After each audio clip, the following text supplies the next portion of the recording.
Hey YouTube, what's crack-a-lackin'? So if you're new here, hi, my name is Ceres. I'm a counselor. I work in my own private practice, and I also work at a detox facility. And so I'm here just hanging out on YouTube. I used to watch YouTube all the time growing up. It's how I learned how to do pretty much everything, I would say. So I figured I've learned some things. I'm trying to close this, by the way.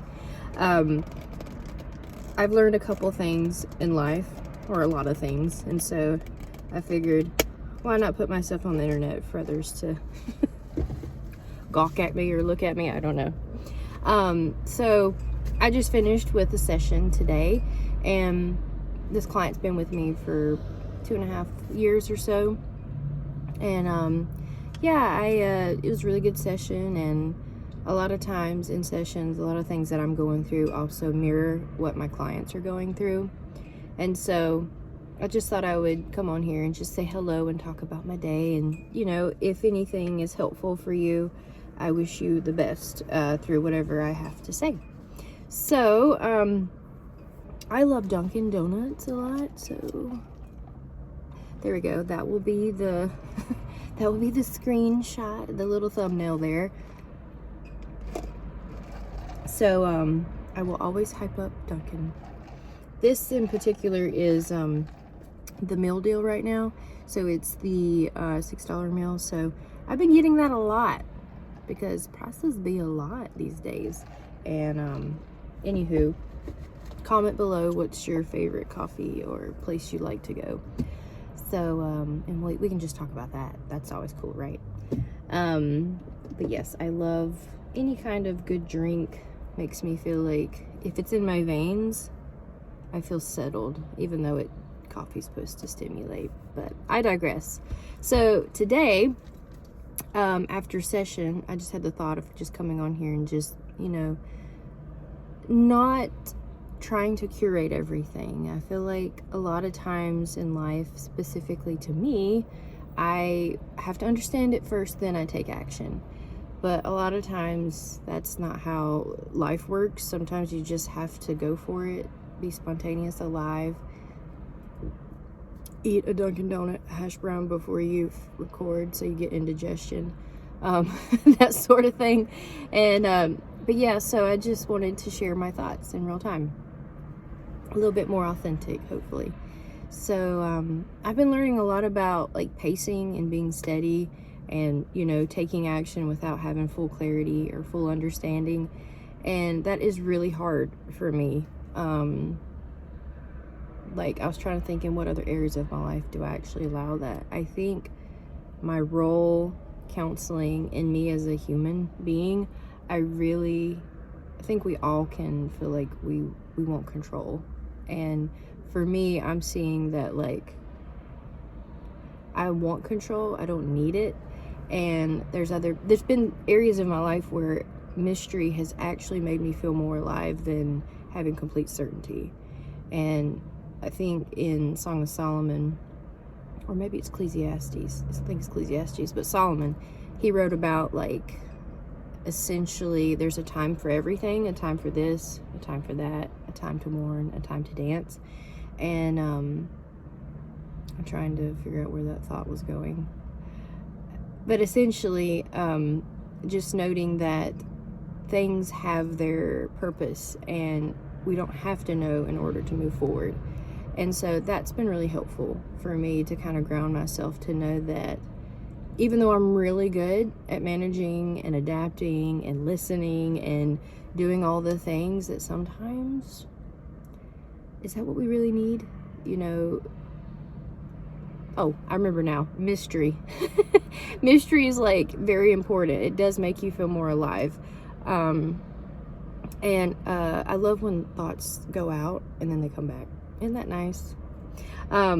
So for me, I've noticed that I really actually crave mystery, adventure, not knowing.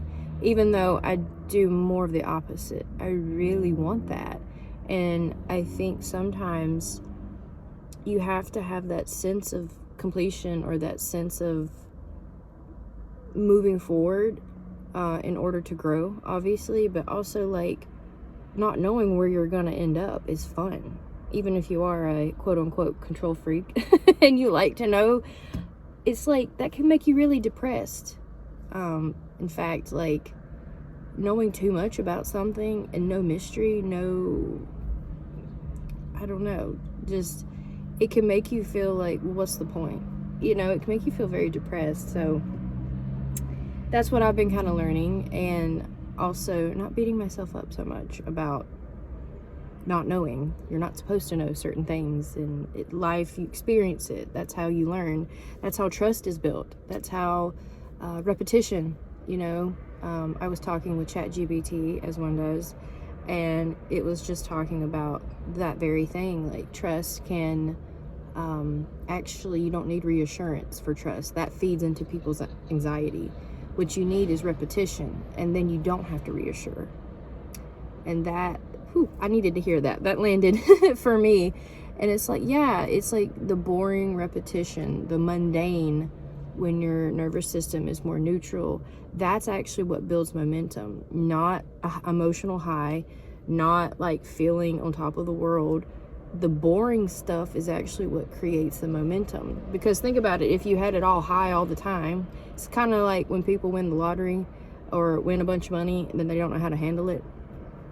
You have to kind of practice growth in stages, because if you do it all at once, it overwhelms you and then you can't contain it. So yeah, that was a little all over the place, but regardless, that's what I'm learning right now, and I'm enjoying it a lot.